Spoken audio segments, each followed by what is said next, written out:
They're now having a lucrative tax incentive here for low carbon natural gas. And the lower your emissions, the budget is here. Welcome back to Moose and Loose. My name's David. Today we've got Mark Carney's glorious budget, and well, it's a budget of spending, lots of money to Brookfield, eco-green initiatives, net zero, all the crap we were expecting, and more. It's actually much worse than we thought. We also have a report of a conservative apparently thinking of crossing the floor. Let's jump into this. We got multiple polls coming out today. This one from Liaison Strategies, Simieritsch modeling this out, 42% liberal, 38% conservative. This one modeled out shows a liberal majority government, which is interesting, 182 to 131 seats. I doubt that'll happen, but because we have this other poll that's come out, latest one from Innovative Research, showing the exact opposite. So 40% liberal, 39% conservatives, but this shows a conservative minority government. It's pretty sketchy to be calling an election right now for Mark Carney because it's not a sure thing. So from Budget Day, we're getting some interesting stuff coming out. Listen to this. Is this more propaganda? Is there truth to this? But we've got CBC saying that Chris d'Entremont is considering crossing the floor. And now, of course, we've got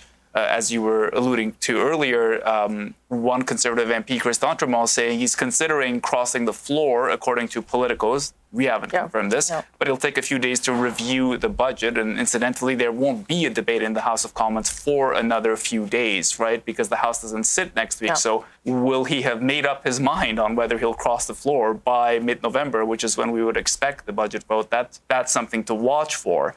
And then you've got the Bloc Québécois and the NDP kind of on the opposite side of the political spectrum, asking for government spending, in the Bloc's case on senior top-ups in the end. So we've got the article here on Politico. It says Conservative MP says he's considering joining Liberal Party, just as they said. I don't know if this is true yet. I want to hear it from Chris d'Entremont himself before I rip him a new one. Nova Scotia MP said on Tuesday he's thinking of crossing the floor in the next few days. It says this is coming after the Poilievre comments about the RCMP. So, I mean, maybe Chris d'Entremont is not in favor of punishing people who break the law in Canada. I don't know. We'll see what happens with this. So if Chris d'Entremont crosses the floor, that will be the worst decision of his political career. He's going to get eaten alive. People like me will dig up everything possible to make sure that transition isn't going to go smoothly. And his constituents would hate him. This is the dumbest idea ever. You just can't cross the floor. It's not something you can do and get away with unless he's planning to retire soon anyways. You can't get away with it and end up with a political career afterwards. But is Mark Carney trying to bribe people over to the dark side? That's the question now. So here we go. They're finally revealing what is the deficit going to be.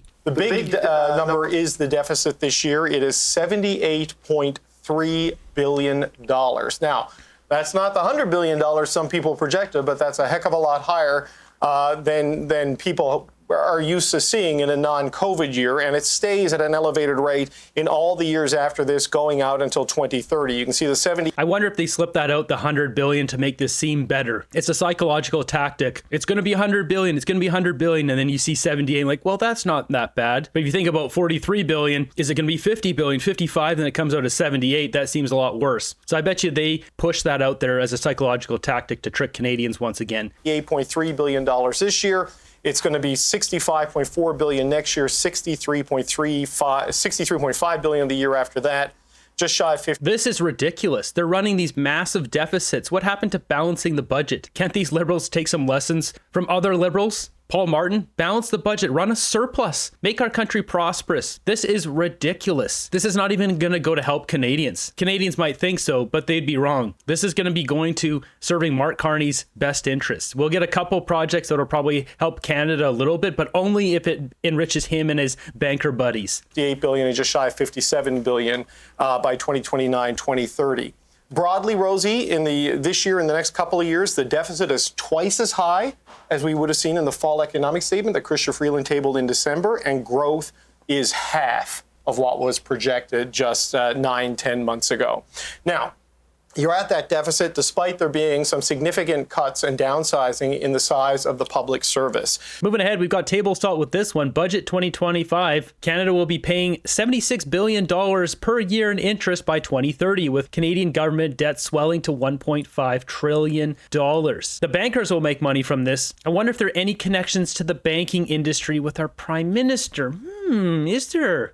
This is awful. But what else would you expect from this budget? The Liberals are in it for themselves. We got Marty up north with this one. This is scary. Ottawa's set to borrow $594 billion in 2026-27. 75% of the total borrowing would be used to refinance maturing debt. We're borrowing money to pay off credit cards. So once again, as we see down here, I wonder if there's any connections to the banking industry with our prime minister. Debt sure does pay the bills with the bankers, doesn't it? There is going to be a net overall reduction in the size of the public service of nearly 10%.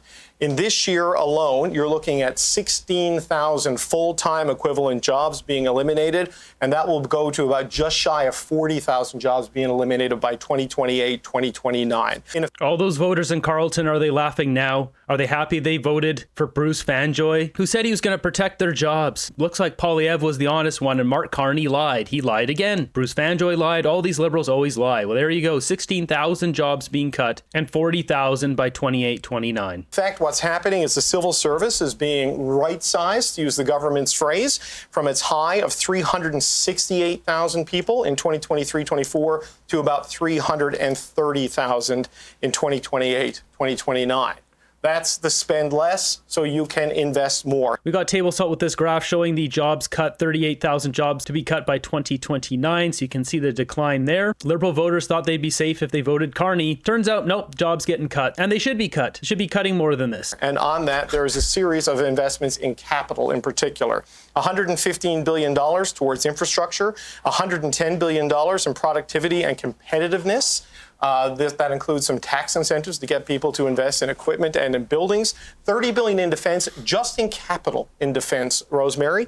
There's a total of about $80 to $90 billion in defense over the next 5 years. Let's just break this down. This is probably going to Lockheed Martin for either F-35s, missile strike systems. $25 billion is going to go to modular homes, modular group. We know what's going on here. Let's get to the details. Historic level of spending there, and $25 billion in home building. This is mostly the Canada Homes announcement that was made a few weeks back. To give you a sense of what is shifting here, program expenses normally grown by 8% a year is now growing by less than 1% a year, and this budget is shifting to capital. They're also going to try to bring down... This is not good enough. What is this? We went from 395,000 people, permanent residents, they're bringing into 380,000. Whoop-de-doo. This needs to be dropped down to like 20 or 30,000. Like if someone's got a kid, their child is living on the other side of the world in Croatia or somewhere over there, and they need to bring their child in, like that's what this should be for. We don't need any more people taking Canadian jobs. It should be near zero for the next 5 to 10 years. And temporary residents, like zero. No more. We don't need 385,000 more people. We don't have doctors. I've been waiting for a doctor's appointment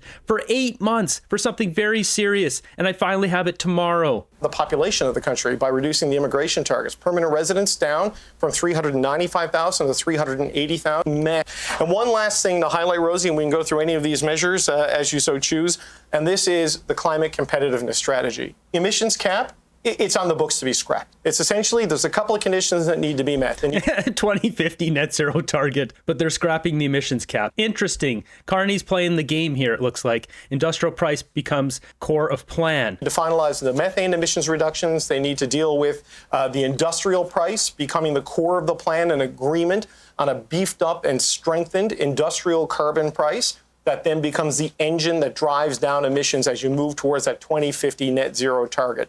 This is so ridiculous, guys. They're increasing the industrial carbon tax, but they're scrapping the emissions cap so they can say we're not limiting oil and gas production in Canada. This is going to make everything for everyone more expensive. Some investments in carbon capture, some agreements on methane targets, and a move to an industrial price away from a regulatory system.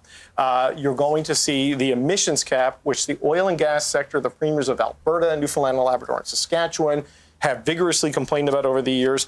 That is going to go if everybody agrees to other methods that allows them to hit their climate targets of a net zero economy by the mid part of this century. So what a joke. We should be investing more water bombers if they truly believed in this whole C-word change situation. They don't, though. They don't care about that. This is all about money. A 10% reduction in the civil service over the next number of years, billions of spending in capital and tax incentives, Rosie. The government says this will unlock about $1 trillion in capital investment. This is what they say is the generational transformation of this budget. We'll see. Yeah. Plan to catalyze investments from provinces, territories, municipalities, indigenous communities, and the private sector. With this plan, in 5 years, we will enable $1 trillion in total investment in this country, Mr. Speaker. Enable $1 trillion of investment. I'll believe it when I see it. Didn't Carney promise $1 trillion going down to America? You guys have done nothing. Stop clapping for yourselves. Pat yourselves on the back when there aren't Canadians sleeping in cars and tents. There are social programs that the Prime Minister had promised would not be touched. And indeed, there are many things being protected. The Canada Child Benefit, the school food program, the disability benefit, old age security program, not surprisingly, $10 a day childcare being protected, workers' benefit, the Canadian Dental Care Plan also being protected. So some of those programs that were signature programs of the Trudeau government stick around. But what's interesting is the shift in budgeting approach that's outlined here is going to make it very difficult to expand social programs that require the federal government to pay or the federal government to cost share, because they've adopted two new fiscal anchors in this budget. One is a declining deficit to GDP ratio over time, not debt to GDP ratio, Rosie, as we're used to in budgets, deficit to GDP ratio, but also that the operating side of the government ledger, direct program expenses, salaries, that is budgeted within 3 years. Mark Carney's doing some tricky accounting here. He's going to be burying a bunch of stuff like McKinsey contracts into capital spending, hiding it when really you can never get that money back. Those investments aren't like a big highway that Canadians benefit from or some big nuclear facility, a new mine or whatever. There's some dirty tactics going on here. So here it is, Canada Strong 2025, 493 pages.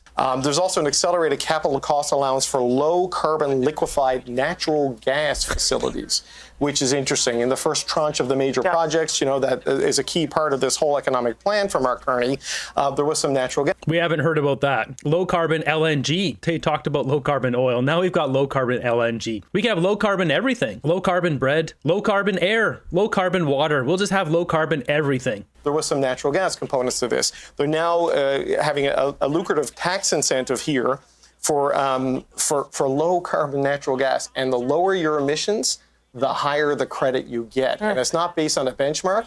It's based on how my LNG plant competes with your LNG plant for lower emissions, and you qualify then for the incentive. But it's what have I been saying the entire time? Sometimes people say I'm nuts. I don't know what I'm talking about. That's fine. The leftists can say whatever they want. Facts are facts. Carney's pushing us towards the carbon credit system. This is the rollout of the carbon credit system. Carney invested at the ground level. He's going to get rich. He's using Canadians and the hard work of Canadians to do it. He wants to join the billionaires club. He doesn't give a crap about our prosperity or Canadians sleeping in cars, carpenters, nurses, plumbers, single mothers, grandparents. There's a story here in Vancouver Island of a couple of grandparents that couldn't afford to live in the house anymore. Now they sleep in a tent. Carney and the Liberals, they don't care. It's a key thing, and Peter will explain this a little bit more, but on the manufacturing and processing side, this ability to write off the buildings you need to build for business expansion and write off the equipment that you need inside of it right away, it has the effect of lowering what's called the meter, the marginal effective tax rate, for manufacturing and processing to 0.4%.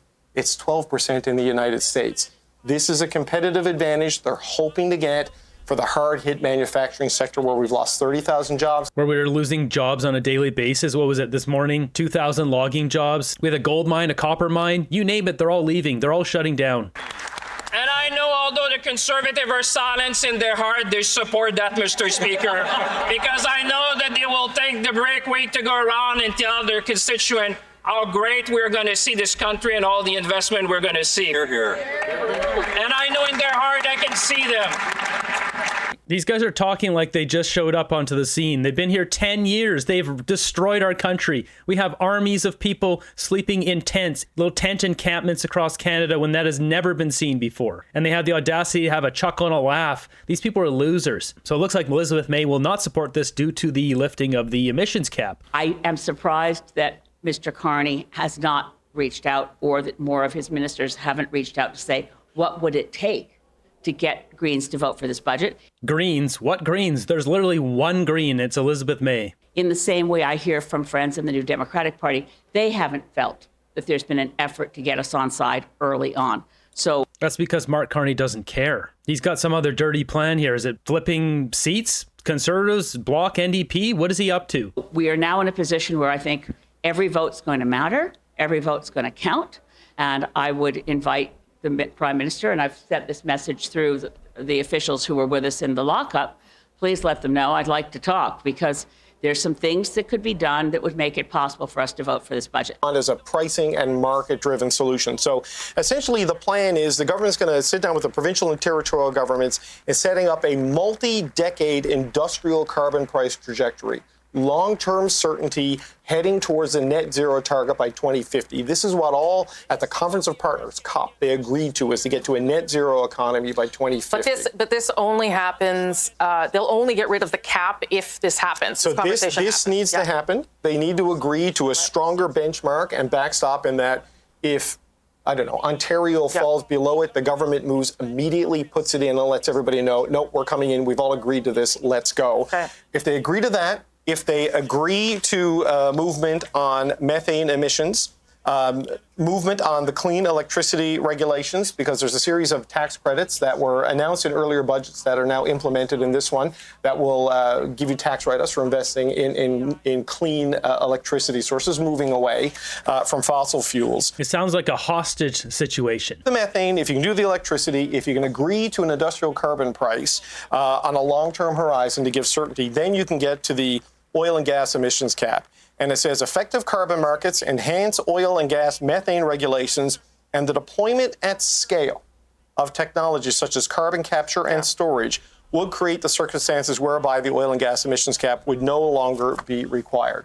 So the Pathways Carbon Capture Project is a big thing. And people like Daniel Smith and Scott Moe and Tony Wakeham, the new Premier of Newfoundland and Labrador, the three main oil-producing provinces, agreeing to an industrial carbon price with a 2050 horizon to get to net zero. That can make the oil and gas emissions cap go away.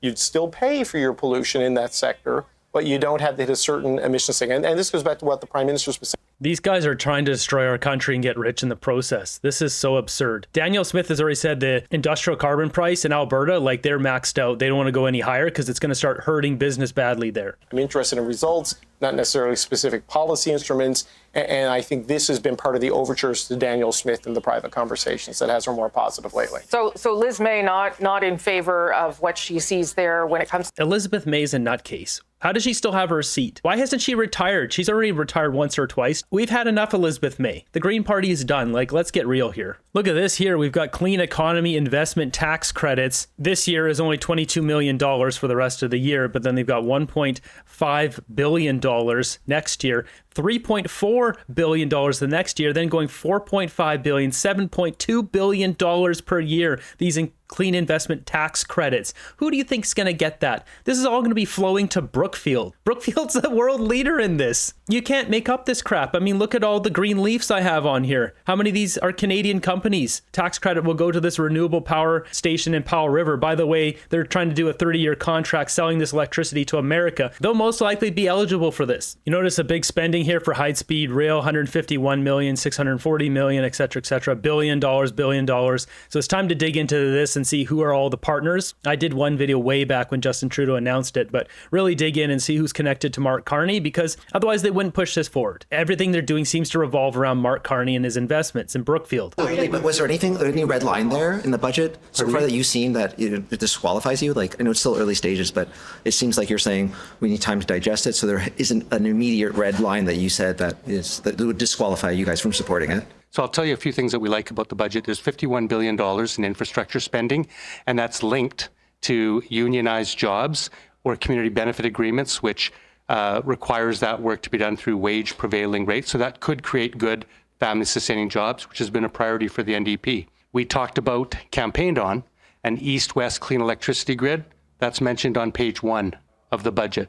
And there's a specific mention of co-op housing, something that is near and dear to New Democrat hearts and something that we push for all the time. Some of you, none of you look old enough, but the Cooperative Commonwealth Federation was our predecessor, so co-ops are built into the DNA of the NDP. That's in there. On the negative side, you have 40,000 public sector job cuts. And when you have a jobs crisis, cutting union, family-sustaining, good jobs is the opposite direction of where we want to go. And we have to remember behind every job is a service. The Canadians really want to wait 6 months to get a passport. You want to wait 3 months to get a call back from CRA. Seniors want to wait to get their old age security checks. These are the kind of real life consequences of cutting public sector workers there are. I would also point out that Mr. Carney promised Canadians during the election that he would cap the public sector, not cut it. Second, they canceled the unused housing tax, which was a measure to stop particularly foreign investors from buying housing in Canada and leaving them vacant. So by taxing it, it was driving those units into the housing supply, providing homes for people. Inexplicably, this government has removed that tax, meaning that we're going to go in the opposite direction, and you'll see those housing units taken out of the housing supply. We think that's wrong as well. Probably has something to do with Brookfield. They both sell and rent a whole bunch of houses, specifically in Alberta. And there's no digital services tax. This was a measure that the Liberals themselves invented 5 years ago, worked on. It would raise $1 billion a year in revenue, taxing the biggest U.S. tech companies in the world. We're talking Mark Zuckerberg, Elon Musk, on profits over $20 million in Canada. Now, if you have a revenue... This guy doesn't understand. This was a huge thorn in the side for the Americans. The problem is Mark Carney's either working with the Americans or he's too much of a buffoon to use that as a negotiating chip to get a deal for Canada. So I don't know what he doesn't get about this, but that's what's going on. Problem in Canada. And you have to cut public services, or you could tax the wealthiest people on the planet. So it seems the NDP are 50-50 on this budget. Listen to the CBC jumping over this story. I don't know if this story is true or not, but here they go. Canadians in the days to follow, and we'll have an answer shortly. We're hearing some Conservative MPs might join the Liberal caucus. Chris D'Entremont is one of them, possibly. What message does that send? And would it be appropriate as a way to try to get a majority for the Carney government? Well, it sends a message that not all's well in the Conservative Party, I think. That's real rich for the party that lost most of their seats. Get real, dude. Shows that there are some cracks, I think, opening. I mean, I thought that Mr. Poilievre's comments a few weeks ago about calling the RCMP leadership despicable and actually inferring that his political opponents should be jailed were... Yeah, they should be if they broke the law, and nobody's investigating Justin Trudeau. What do these buffoons don't understand about this? What happened to ethics and credibility around here? What happened to the STTC documents? We've got traitors in our government. We don't even know who they are. Compromised members of our government. There's absolute losers running these parties like Don Davies. This is a weak man. Totally inappropriate and frankly channeled Donald Trump, who has weaponized the judiciary and police forces of the United States against his political opponents. Totally inappropriate. So it doesn't surprise me that that has caused... Totally inappropriate would be hanging out with Joffrey Eggstein's crew. Name the politicians who've done that. Donald Trump, Mark Carney. Give me a break. Most of these leaders are clueless buffoons. Has problems among some people in his caucus. And, but, I'll leave that to him to work out. Are you worried for your caucus? Your MPs can maybe cross the floor? I have nothing but the strongest admiration and faith for everyone in my caucus. So thanks very much, everyone.